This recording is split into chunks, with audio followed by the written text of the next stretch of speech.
Well, thank you, Daniel, and welcome, everybody. Thank It's you. a pleasure to be here. I downloaded the Confession app, Yes. and I've started, and I have a long way to go And before I'm absolved. Yeah.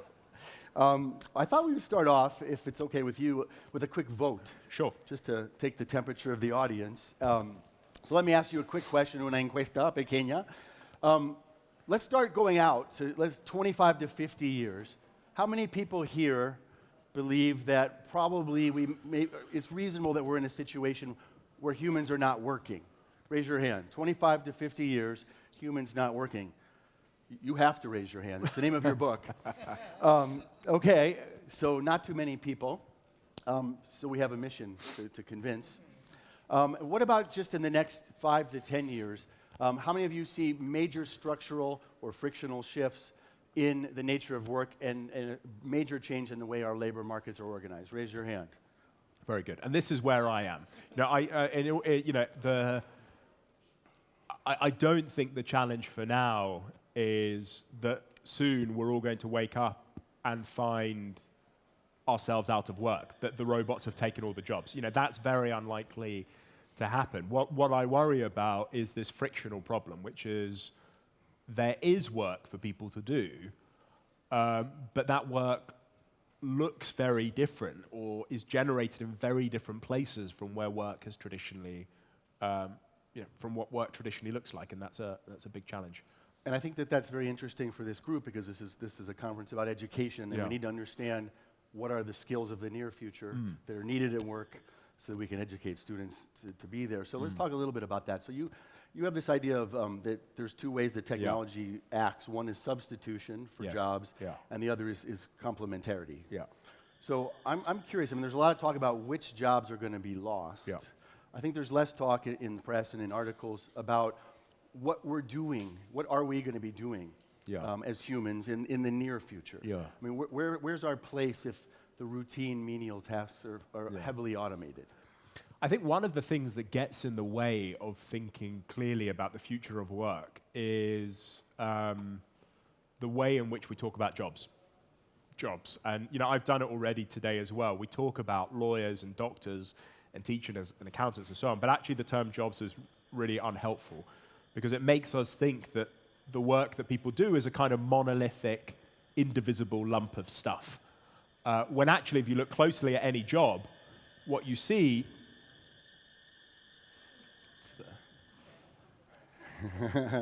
very good. What you see is that people perform a wide variety of different tasks and activities in their jobs. So just, why does this distinction between jobs and tasks matter? Well, McKinsey did this really interesting study of 720 jobs in the US, occupations in the US. And what they found was that only 5% of those jobs could be fully automated given existing technologies. In other words, looked at from the top down in terms of entire jobs, the impact of automation looks relatively muted. Only a very small minority, 5% of jobs can be automated. But what they also found was that 60% of those occupations involved individual tasks, 30% or more of which could be automated. In other words, looked at from the bottom up in terms of tasks, the majority of jobs in the US labor market had a very significant chunk which could already be done very differently. So I think one of the, this way to think clearly about the future of work, we've got to frame the future not by asking the question, what jobs are at risk of automation or what jobs are at safe, but instead, what sorts of tasks and individual activities might there be for people to do? And conversely, which tasks and activities might be done by or might be automated?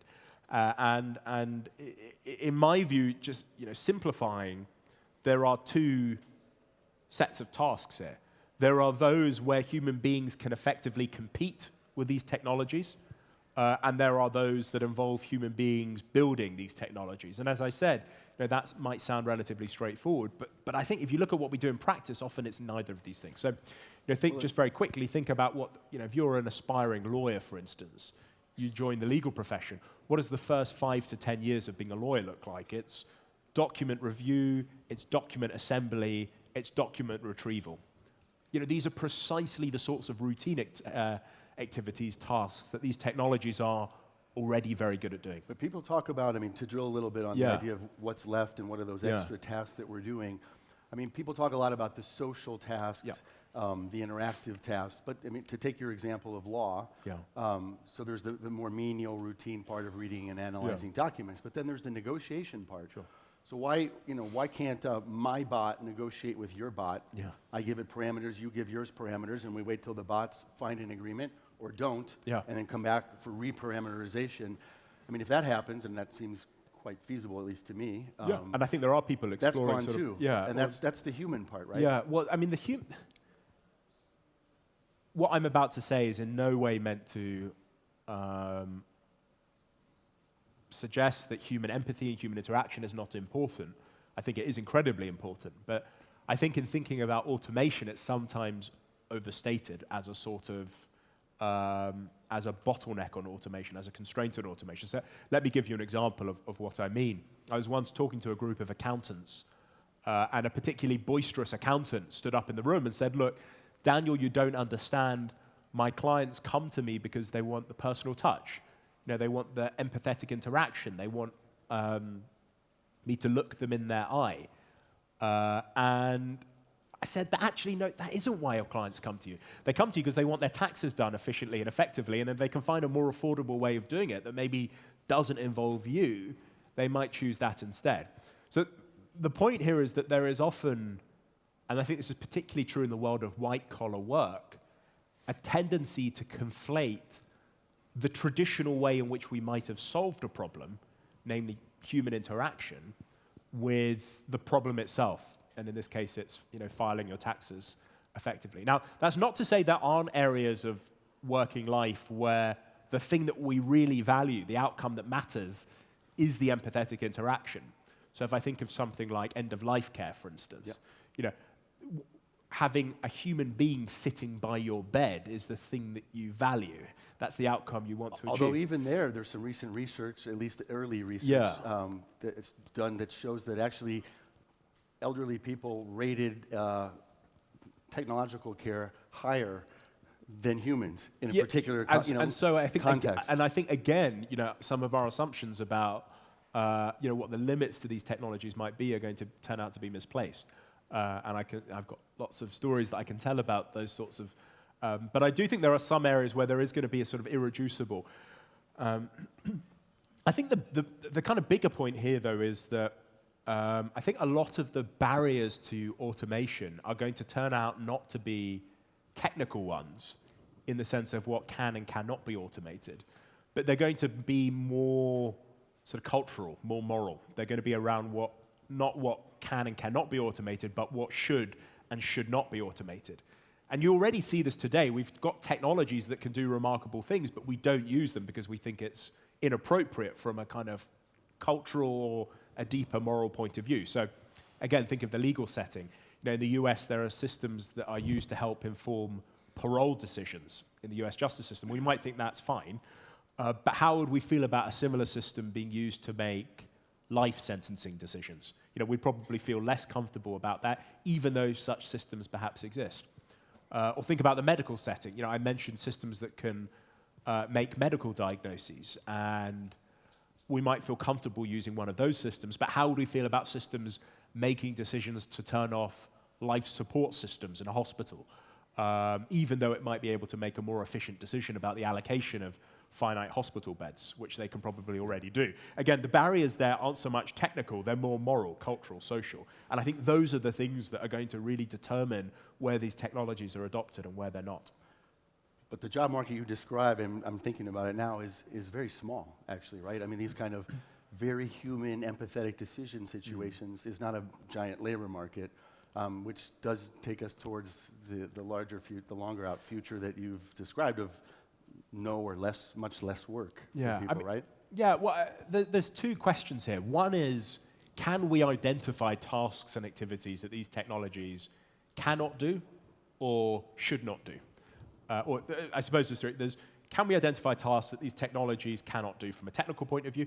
Can we identify tasks that these technologies could do, but from an economic point of view, it doesn't make financial sense? So, for instance, there are lots of technologies that can fold laundry, more precisely and exactingly than the finest human beings. But it doesn't make sense to use automated laundry machines because the labor cost of hiring a less productive person to do it, because the labor cost is so much lower, it's not profitable to use the technology. It still makes sense to use the less productive person. So there's the sort of there's the tasks that won't be automated because we can't automate them. There's tasks that won't be automated because it's not economic to automate them. And there's also these tasks that won't be automated because for moral or social or cultural reasons we decide not to automate them. There's that question, what tasks will be left for people to do? And I think in spite of all the technological advances that are taking place, today there are huge realms of human activity that lie beyond the reach of even the most capable technologies. In spite of all the advances I've described, large areas of human activity are out of reach of automation. And that's why I think for the next 10, 20 years, these worries about a world with less work full stop are perhaps overblown. But the second question is okay, given this spread of tasks that are left for people to do, and perhaps a spread that is getting narrower and narrower as technology advances, is there going to be enough demand for all of those activities to keep everyone in work who wants to work? So there's a question about what tasks, and then there's a question about how much demand for those tasks will there be. And what's your prediction on that? And it just seems, and this is part of the argument of my book, is that it just seems as that range of activities that are done by human beings gets narrower and narrower and narrower, not in years, but in decades to come, it just seems less and less likely to me that there's going to be enough demand for that narrowing range of things to keep everyone in work who wants well-paid work. And so that's the kind of argument that I'm making in a world without work, why we need to take these worries about there not being enough work seriously. Not because I don't think, not because there aren't going to be things for people to do. I think there are, for all the reasons that I've just mentioned. But for this deeper reason that I'm just not convinced there's going to be enough demand for that activity to keep everyone in work. And so as that happens, let's sort of explore that. Yeah. So as that happens, as there's this increasing encroachment, I think is the term that you use, and fewer of these jobs that either people want or that are available, I worry a little bit that, if we take medical doctors or medical workers that are doing diagnostic work, you take lawyers, as we already talked about, that these inference-based tasks, where you have to look at patterns and make a judgment.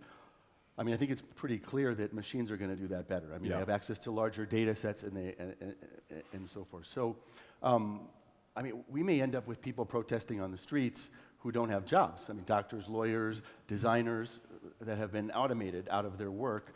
Are we prepared in terms of our government to deal with that? American TV writers. American TV writers, right? So this is is may an be example. coming. Yeah.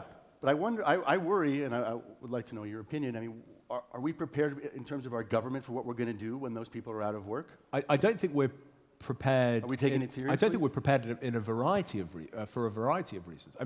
The US screenwriters is a really interesting example of this. I cannot explain to you how many times over the last 10 years I've stood up in front of groups of people and they've said, look, Daniel, you don't understand. What you're saying is very interesting, but a machine will never be able to do a task that requires creativity from a human being. And yet that is exactly the kind of task that GPT is so good at doing, whether it's generating poems, jokes, stand-up routines, prose, scripts. Graphics with Midjourney and DALL-E. It's doing precisely the kind of activities that require creativity from human beings. And creativity, for many people, was the sort of historic preserve of many of those white-collar creative workers. And the screenwriters' protest is a really interesting example of a protest from a group of workers who did not think that technological progress was going to affect the work that they did.